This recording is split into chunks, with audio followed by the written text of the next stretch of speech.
Drive on Mama, buckle up. Andre TV here from DriveOnMama.com, coming to you today with some Doordash beginner delivery and driving tips.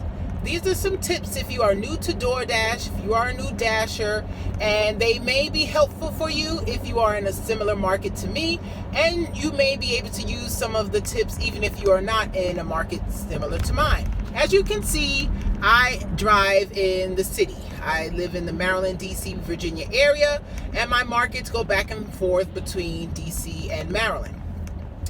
For the first tip, I would let you know that you should choose the market you want to drive in based on your gas mileage, meaning if you have a car that's like mine, a minivan, and you only get 17 miles to the gallon, you may want to stay in your home zone. And on the same token, finding the market in your area that has the highest income. Not super rich, but household income of up to 100,000 or more than 100,000, where it's actually worth it for you to drive to that market because you drive a minivan that gets 17 miles per gallon and you don't accept any offers that are less than $2 per mile, unless it's during, very, very slow times or at the end of the month when you're going for top dasher. We are going to be out today for 7 to 8 hours. It is now 4:02 p.m. And as I do my ride along, I will give you tips and tricks to help you in your Doordash journey. Okay, we have accepted our first order for today, $12 for 2.2 miles. We are going to CVS to shop for 5 items, and I would encourage you to get the red card. Hello. To get the red card. The red card is the Doordash shopping card. That is the way you would pay for the customers who want you to shop for them and to pay for it. The shop and pay orders do take more time than going to restaurants usually, but sometimes not, because some restaurants you're going to have to wait and sometimes wait a long time. But if you are willing to shop for people, and it's usually never a lot. Like, I've never seen, not never, I rarely get an order for a shop and pay that is more than 10 items. It does happen, but usually not. And when it is more, you get paid for it. I had a shop and pay on Sunday that was 20 items and it paid $29.50. So that is a way you can increase your earnings with Doordash. Let's go. Okay, it is now 4:53 p.m. Learn from my mistakes. Almost always the first order they send you is a doozy and it may not even look like it. It took me that long to do that order. I thought it was at the CVS that was 3 blocks from where I accepted it on my way to the avenue. That CVS, you park right on the street, walk in the door, shop, come out, boom, I'm driving 2 miles. Because I know I'm that close, it should only take a few minutes. No, it was at the CVS, about a mile, 1.1 miles away, but no parking. A very small shopping center with very few parking spaces and very popular. So I had to park behind the store, meaning the whole way around the block. And then she only wanted 3 items, 3 bottles, not bottles, but 3 6-packs of water and 2 different types of tweezers. The first tweezer I found within 30 seconds. The second one, I couldn't find at all. They recently remodeled. I asked an associate. The associate looked where I was looking, didn't see it. Went to the back to look, came back. Then decided we don't have it. Then I had to wait online to pay for it.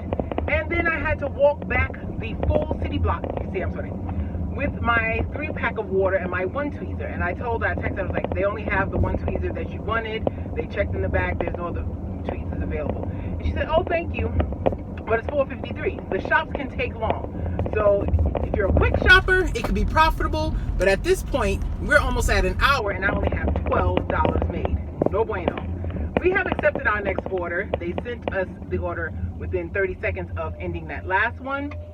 I believe it was for $10.50, going 2.7 miles. We are going to Surfside. And we have arrived at Surfside Taco Stand.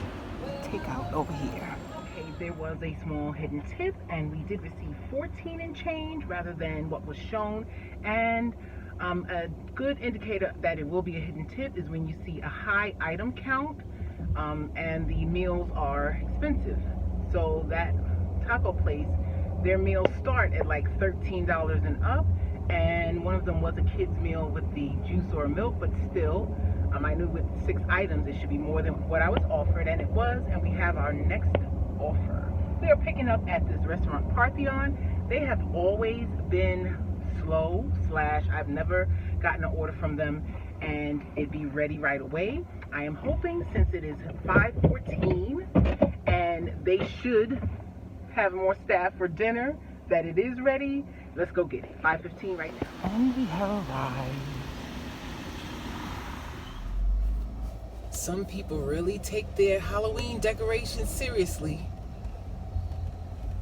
Look at that. Gotta love it. That last order had a small hidden tip, and we have accepted our next offer. We are picking up at a Chinese restaurant called Mei Hua, and it's for $9 going 1.4 miles. This restaurant has a lot of no / low tippers, but with 10 items, it is on the pricier side. I'm looking for a hidden tip. The subtotal is $91 and change, and I did decline 2 Mei Hua offers before accepting this third one. The first one was 4 items going 4 miles, and it was for $12.75, but it was 4 miles down into Rockville from Bethesda, and right now during traffic that would be like an hour. The other one was 2 items for $8 going 2.6 miles. I didn't think that would have a hidden tip, so I didn't take it, but we did take the third. Let's go. That last order did not have as big of a hidden tip as I thought. It was only $1. So even with $91 subtotal, they took $5. And we have our next order picking up at Millie's, 5 items for $11.25, total of 4-point-something miles. And this is most likely taking us out of our zone, taking another risk, looking for a bigger hidden tip. And looking at this crowd, it most likely is not ready. Staffers are most likely waiting on their food, but let's see. Okay, it is now 6:23. That is how long it took. Okay, that one also had a small hidden tip, so we have $12.50, and we have accepted our next offer, $9.25 for 2.1 miles, picking up at Buck's Fishing and Camping. You can tell us fall is here. It is 7:06 and the sun is down. But that last order finally had a nice hidden tip. We received $14.75 instead of the $9.25 that was shown. And with the Millies, you really have to weigh out whether you want to wait or not, because you never know for sure exactly how much you're going to get, because Doordash hides tips. In my market, the base pay is $2.75. The hidden tip indicator would be $4 above your base pay, so that would be $6.75 in my market. Then when there's a peak pay, you have to consider that and add it to the $6.75. So right now, tonight, it started off with a $1 peak pay, then it went to a $2 peak pay. So any order that would be $8.75 or above would possibly have a hidden tip. And I should have stuck with my mind with the Mei Hua. Even though I saw 10 items, like I said in the video, the people who order from there usually tip very low to no money. And even I went against my gut. I should have waited. Probably the 4th order would have been one to a different restaurant and would have had more potential. And that most likely is why the other 2 were still there when I was driving past. So once you learn your markets, you'll know which people, customers, don't tip. It's the funniest thing. Some restaurants cater to the low and no tippers, and you'll get to know that, but you always, not always, you should take it in the beginning until you learn it. We have our next order, $9.50 for 1.4 miles, I believe. It's in the picture.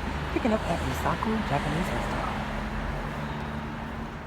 Next up, we are back at Nun's, $9.50 for 2.4 miles. And things have seemed to die down, so this one should not be a long wait. Let's go. Okay, that last order did have a hidden tip. We received $13.50 instead of what was offered. And now we have our next order. Chef Jeff's, 5 items, $7.25 for 1.9 miles. And there is no peak pay at all. I guess they predicted it was going to be a slow Monday, and they took it off. So let's go get it. Okay, that last order we received $8.75, and now we have the next. We are picking up at I'm Eddie Kano for $7.75 and 2.9 miles. They still did not add the hidden tip, not hidden tip, any peak payback, but this one might be a small hidden tip. The subtotal is 55 and change. Let's go get it. Okay, we have ended our dash in Bethesda. Things have slowed down considerably, and we started a new dash in Upper Northwest. It feels like a Tuesday, and we didn't get any orders that we were willing to take. They were going to just go 7 miles, 10 miles, a no. So we have our next order, not at McDonald's, but first back. Okay, we are on our way to our next pickup. I believe it was $9.75 for 4.1 miles in total, but we stopped at McDonald's for a bathroom break. As a DoorDash beginner, you may want to keep them in mind or take note of the places where in most cities you can use the bathroom freely. That would be McDonald's, some Chipotle's, well, most Chipotle's, some Chick-fil-A's, District Taco if you're in the Maryland, D.C. area, all grocery stores at any time. Let's see, Five Guys, Popeyes. Most of the fast food places, you are allowed to use the bathroom. Many of the private restaurants, they do not want you to use their bathroom. Some of the private restaurants will tell you you cannot use their restroom, or they will have it locked and only customers get the key, or they will put a sign on the door saying it doesn't work when it does, so you don't even have to ask. But most fast food restaurants and all grocery stores, you can stop and use the restroom. We are picking up at Pizza Paradiso. Let's go. Okay, I was saying it wrong. It's Pizzeria Paradiso. Let's go. Time is now 10:01 p.m. That last order did have a very nice hidden tip, and we received $15 instead of what was offered. And then I called myself just running into Target to get some eggs, and I will stop shopping / looking when I get an order. I don't know, well, you should know this. When you are not moving, they will put you on a silent pause where you still see it says looking for orders, but they are not looking for any orders for you. Not until I walked out of Target after not purchasing the hat and glove set for my son and buying it on Amazon in Target because it was less expensive, did I get a ding for an order you're about to see now. But it would not let me accept it. It said failed to accept, error. So essentially I was on a half-hour break, even though I wasn't paused officially. But now we are back at it. We have our next order. Burger King for $11 and 3.3 miles. There is a $2 prepay from now to $11.29. Let's go pick it up. And we have arrived. Let's go through the drive-thru. On this slowest Monday ever, we have our next order picking up at Clyde's, $9.75 for 2 miles. That last order did not have a hidden tip, and we most likely will be ending it early tonight. But let's give it a few more minutes. And we have our next order, McDonald's, $10, 3.3 miles. Let's go get it. Okay, and we dropped off small hidden tip. We received $10.50, and we have just taken our last order for the night, $9.25 for 2.6 miles. We are going back to that McDonald's and going back to the same apartment complex to deliver, and this leaves us about 25 minutes from home. Can't ask for more, and we'll come back without.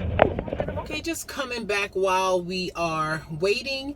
I typically don't come to this McDonald's because it is, at least on the weekends, it's very crowded and the drive-thru can get backed up. But right now we only have 2 cars in front of us. In your market as a DoorDash beginner, you may want to find any 24-hour stores that do not have a drive-thru, meaning stores you can walk into and don't have to sit behind other people, because those are going to give you a quicker turnaround on orders. Things like Wawa, 7-Eleven, those type of convenience stores. There are some McDonald's that are 24 hours that keep the lobby open and or don't have a lobby, those you're gonna get orders, just about any time of the day or night.